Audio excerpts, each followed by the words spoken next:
ನಿಗ್ರಾಯ್ಡ್ ಜನಾಂಗ.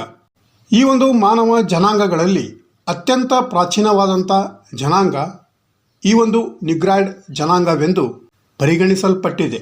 ಈ ಒಂದು ನಿಗ್ರಾಯ್ಡ್ ಜನರ ಮೂಲ ಪ್ರದೇಶ ಮಧ್ಯ ಆಫ್ರಿಕಾ ಆಗಿದ್ದು, ನಿಗ್ರಾಯ್ಡ್ ಜನಾಂಗವು ಮುಖ್ಯವಾಗಿ ಆಫ್ರಿಕಾದ ಸಹರಾ ಮರುಭೂಮಿಯ ದಕ್ಷಿಣದಿಂದ ಗುಡ್ಡೋಪ್ ಭೂಶಿರದವರೆಗೆ ಹರಡಿಕೊಂಡಿದ್ದಾರೆ. ಆದರೆ ಇಂದು ಆಫ್ರಿಕಾದಲ್ಲಿ ಹೆಚ್ಚು ಕೇಂದ್ರೀಕೃತವಾಗಿರುವಂಥ ಈ ಒಂದು ನಿಗ್ರಾಯ್ಡ್ ಜನರು ಇತರ ಕಡೆಗಳಲ್ಲಿ ಬಹುತೇಕ ಅಲ್ಪಸಂಖ್ಯಾತರು ಆಗಿರುವರು.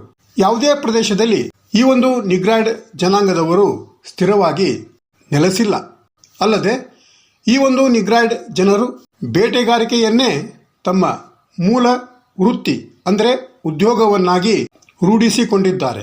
ಅಂದ ಮೇಲೆ ಈ ಒಂದು ನಿಗ್ರಾಯ್ಡ್ ಜನಾಂಗದ ಹಂಚಿಕೆ ಅಂದರೆ ನಿಗ್ರಾಯ್ಡ್ ಜನಾಂಗದವರು ವಾಸ ಮಾಡುತ್ತಿರುವಂಥ ಪ್ರದೇಶಗಳನ್ನು ನೋಡಿದಾಗ ಆಫ್ರಿಕಾದ ಸಹರಾ ಮರುಭೂಮಿಯ ದಕ್ಷಿಣದಿಂದ ಗುಡ್ಡೋಪ್ ಭೂಶಿರದವರೆಗೆ ಈ ಒಂದು ನಿಗ್ರಾಯ್ಡ್ ಜನಾಂಗದವರು ಹಂಚಿಕೆಯಾಗಿರುವುದು ಅಲ್ಲದೆ ಇಂದು ಆಗ್ನೇಯ ಏಷ್ಯಾದ ಮಲೇಷಿಯಾ, ಇಂಡೋನೇಷಿಯಾ, ನ್ಯೂಗಿನಿ, ಪಾಪುವಾ ಇನ್ನೂ ಮುಂತಾದ ಭಾಗಗಳಲ್ಲಿ ಈ ಒಂದು ನಿಗ್ರಾಯ್ಡ್ ಜನಾಂಗದವರು ಹಂಚಿಕೆಯಾಗಿರುವರು.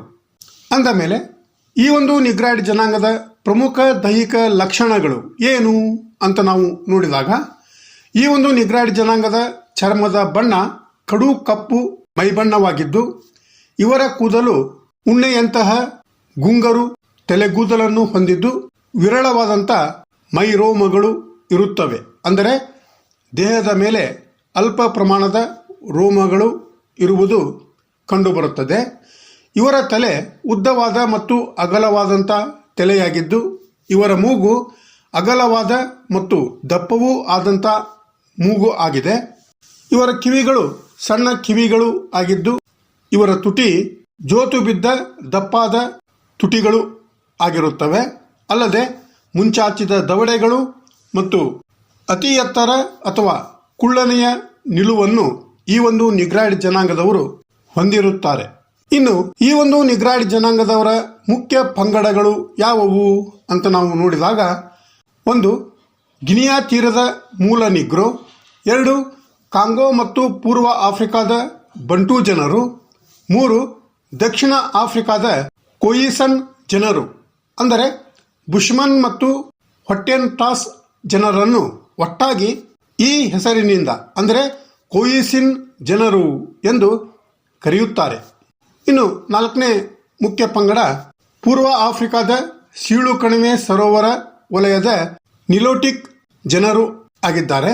5 ಇಥಿಯೋಪಿಯಾದ ಹ್ಯಾಮೈಟ್ ಜನರು, 6 ಕಾಂಗೋ ಪ್ರದೇಶದ ಪಿಗ್ಮಿ ಜನರು, 7 ಮೆಲಾನೇಷಿಯನ್ನರು, 8 ಅಂಡಮಾನಿನ ಮೂಲ ನಿವಾಸಿಗಳು ಆಗಿದ್ದು, 9 ಶ್ರೀಲಂಕಾದ ವೆಡ್ಡರು ಮತ್ತು 10 ಫಿಲಿಪೀನ್ಸ್ ದ್ವೀಪಗಳ ನಿಗ್ರಿಟೋ ಜನರ ಪಂಗಡಗಳು ಈ ಒಂದು ನಿಗ್ರಾಯ್ಡ್ ಜನಾಂಗದ ಮುಖ್ಯ ಪಂಗಡಗಳು ಆಗಿವೆ.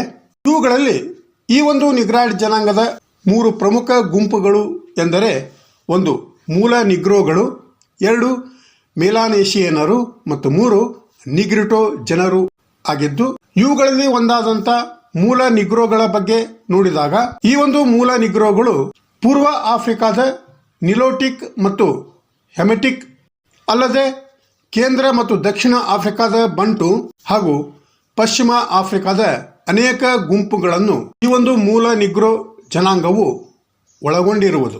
ಸರಾಸರಿಯಲ್ಲಿ ಈ ಒಂದು ಪ್ರಪಂಚದಲ್ಲಿ ಅತ್ಯಂತ ಎತ್ತರವಾದಂಥ ನಿಲುವನ್ನು ಹೊಂದಿರುವಂಥ ಸುಡಾನಿನ ಪಂಗಡ ಆಗಿದ್ದರೆ, ಅತ್ಯಂತ ಕಡಿಮೆ ಎತ್ತರದ ನಿಲುವನ್ನು ಹೊಂದಿದಂಥ ಕೇಂದ್ರ ಆಫ್ರಿಕಾದ ಪಿಗ್ಮಿ ಜನರು ಸಹ ಈ ಒಂದು ಮೂಲ ನಿಗ್ರೋಗಳ ಜನಾಂಗಕ್ಕೆ ಸೇರಿರುವರು. ಅಂದ ಮೇಲೆ ಈ ಒಂದು ಮೂಲ ನಿಗ್ರೋಗಳ ಪ್ರದೇಶ ಅಂದರೆ ಇವರ ಹಂಚಿಕೆಯನ್ನು ನೋಡಿದಾಗ ಇವರು ಸಹರಾ ಮರುಭೂಮಿಯ ದಕ್ಷಿಣ ಭಾಗದಿಂದ ದಕ್ಷಿಣ ಆಫ್ರಿಕಾದವರೆಗೂ ಈ ಒಂದು ಮೂಲ ನಿಗ್ರೋಗಳು ಹಂಚಿಕೆಯಾಗಿದ್ದಾರೆ. ಆಫ್ರಿಕಾದ ನಿಗ್ರೋ ಜನಾಂಗವು ಸುಮಾರು 100 ದಶಲಕ್ಷ ಜನಸಂಖ್ಯೆಯನ್ನು ಒಳಗೊಂಡಿದ್ದು, ಪಶ್ಚಿಮ ಆಫ್ರಿಕಾ, ಕ್ಯಾಮರೂನ್ ಮತ್ತು ಕಾಂಗೋಗಳಲ್ಲಿ ಹಂಚಿಕೆಯಾಗಿರುತ್ತಿರುವಂಥ ಈ ಒಂದು ಮೂಲ ನಿಗ್ರೋ ಜನಾಂಗವು ಆಗಿದೆ. ಇನ್ನು ಎರಡನೇ ಪ್ರಮುಖ ಗುಂಪು ಎಂದರೆ ಮೆಲಾನೇಷಿಯನ್ನರು ಆಗಿದ್ದು, ಇವರ ಬಗ್ಗೆ ನೋಡಿದಾಗ ನಿಗ್ರೋ ಮತ್ತು ಮೆಲಾನೇಷಿಯನ್ ಜನರು ವಾಸಿಸುವಂತ ಪ್ರದೇಶಗಳು ಹಿಂದೂ ಮಹಾಸಾಗರದಿಂದ ಪ್ರತ್ಯೇಕವಾಗಿದ್ದರೂ ಸಹ ಅವರಲ್ಲಿ ಬಹುವಾಗಿ ಸಾಮ್ಯತೆ ಇರುವುದು ಕಂಡುಬರುತ್ತದೆ. ಆದ್ದರಿಂದ ಇವರನ್ನು ಒಂದೇ ಜನಾಂಗದವರು ಎಂದು ತಿಳಿದು ಬರುತ್ತದೆ. ಈ ಎರಡೂ ಗುಂಪುಗಳ ನಡುವೆ ಅಂದರೆ ನಿಗ್ರೋ ಮತ್ತು ಮೆಲಾನೇಷಿಯನ್ ಜನರ ನಡುವೆ ಕಂಡುಬರುವಂಥ ಮುಖ್ಯವಾದಂಥ ವ್ಯತ್ಯಾಸವೆಂದರೆ ಮೂಗಿನ ಚಹರೆಯಾಗಿದೆ. ಅಂದರೆ ಆಫ್ರಿಕಾದ ನಿಗ್ರೋಗಳ ಮೂಗು ಚಪ್ಪಟೆಯಾಗಿದ್ದರೆ ಮೆಲಾನೇಷಿಯನರ ಮೂಗು ಅಗಲವಾಗಿದ್ದು ಗರುಡನಂತೆ ಇರುತ್ತದೆ. ಅಂದ ಮೇಲೆ ಈ ಒಂದು ಮೆಲಾನೇಷಿಯನರ ಪ್ರದೇಶ ಅಂದರೆ ಹಂಚಿಕೆಯನ್ನು ನೋಡಿದಾಗ ಇವರು ಆಗ್ನೇಯ ಏಷ್ಯಾ ಹಾಗೂ ಪೆಸಿಫಿಕ್ ಸಾಗರದ ದ್ವೀಪಗಳಲ್ಲಿ ಈ ಒಂದು ಜನರು ವಾಸ ಮಾಡುತ್ತಿರುವುದು ಕಂಡುಬರುತ್ತದೆ. ಅಂದ ಮೇಲೆ ಇವರ ದೈಹಿಕ ಲಕ್ಷಣಗಳನ್ನು ನೋಡಿದಾಗ ಇವರ ಮೂಗು ಅಂದರೆ ಮೆಲಾನೇಷಿಯನರ ಮೂಗು ಅಗಲವಾಗಿದ್ದು ಗರುಡನಂತೆ ಇರುತ್ತದೆ. ಇವರ ತುಟಿಗಳು ಅಂದರೆ ಮೆಲಾನೇಷಿಯನರ ತುಟಿಗಳು ತೆಳುವಾಗಿದ್ದು ಇವರ ಎತ್ತರ ಕುಳ್ಳನೆಯ ನಿಲುವನ್ನು ಹೊಂದಿರುತ್ತಾರೆ. ಅಂದರೆ ಗಿಡ್ಡರು ಅಥವಾ ಕುಬ್ಜರು ಆಗಿರುತ್ತಾರೆ. ಇನ್ನು ಮೂರನೇ ಗುಂಪು ನಿಗ್ರಿಟೋ ಜನರು. ಹಿಂದೂ ಮಹಾಸಾಗರದ ಉತ್ತರ ಹಾಗೂ ಈ ಒಂದು ಹಿಂದೂ ಮಹಾಸಾಗರದ ಅಂಚಿನಲ್ಲಿ ಇರುವಂತ ಜನರೇ ಈ ಒಂದು ನಿಗ್ರಿಟೋ ಜನರು ಆಗಿದ್ದಾರೆ. ಇವರು ವಾಸ ಮಾಡುತ್ತಿರುವಂತಹ ಪ್ರದೇಶವನ್ನು ನೋಡಿದಾಗ ಈ ಮೇಲೆ ಹೇಳಿರುತ್ತಿರುವಂತಹ ಎರಡೂ ಭೌಗೋಳಿಕ ಪ್ರದೇಶದ ನಡುವೆ ಇರುತ್ತಿರುವಂತ ಭಾರತದ ಉಪಖಂಡ, ಅಂಡಮಾನ್ ದ್ವೀಪಗಳು, Sri Lanka, Philippines, Malaysia, Indonesia, New Guinea ಮತ್ತು ಆಸ್ಟ್ರೇಲಿಯಾಗಳಲ್ಲಿ ಈ ಒಂದು ನಿಗ್ರಿಟೋ ಜನರು ವಾಸ ಮಾಡುತ್ತಾರೆ. ಇನ್ನು ಇವರ ದೈಹಿಕ ಲಕ್ಷಣಗಳನ್ನು ನೋಡಿದಾಗ ಇವರ ದೇಹದ ಚಹರೆಯು ನಿಗ್ರಾಯ್ಡ್ ಜನರಿಗಿಂತ ಭಿನ್ನವಾಗಿದ್ದು ಇವರು ಅಂದರೆ ನಿಗ್ರಿಟೋ ಜನರ ಸರಾಸರಿ ಎತ್ತರ 148 ಸೆಂಟಿಮೀಟರ್ ಆಗಿದ್ದು ಮತ್ತು ಅಗಲವಾದಂಥ ತಲೆಬುರುಡೆಯನ್ನು ಹೊಂದಿರುತ್ತಾರೆ. ಆದರೆ ಚರ್ಮದ ಬಣ್ಣ, ತಲೆಗೂದಲಿನ ರಚನೆ, ಮೂಗಿನ ಆಕೃತಿ ಮತ್ತು ಇನ್ನಿತರ ದೈಹಿಕ ಲಕ್ಷಣಗಳು ಇತರ ನಿಗ್ರಾಯ್ಡ್ ಗುಂಪಿನ ಜನರ ದೈಹಿಕ ಲಕ್ಷಣಗಳನ್ನೇ ಹೋಲುತ್ತವೆ. ಆದರೆ ನಿಗ್ರಿಟೋ ಜನರ ದೈಹಿಕ ಲಕ್ಷಣಗಳು ನಿಗ್ರೋಗಳಿಗಿಂತ ಭಿನ್ನವಾಗಿವೆ, ಅಂದರೆ ಬೇರೆಯಾಗಿವೆ.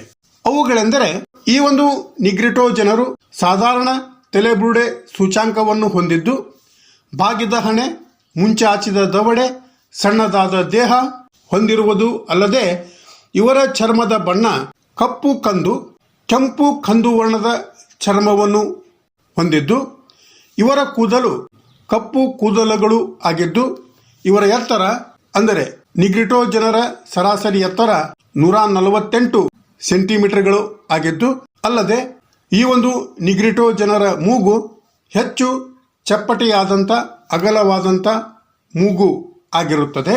ಈ ತೆರನಾಗಿ ನಿಗ್ರಾಯ್ಡ್ ಜನಾಂಗದವರ ಬಗ್ಗೆ ಇದ್ದು ಮುಂದಿನ ಕ್ಲಾಸಿನಲ್ಲಿ ಇದೇ ತೆರನಾದಂಥ ಇನ್ನೊಂದು ವಿಷಯದೊಂದಿಗೆ ಮತ್ತೆ ಭೇಟಿಯಾಗೋಣ.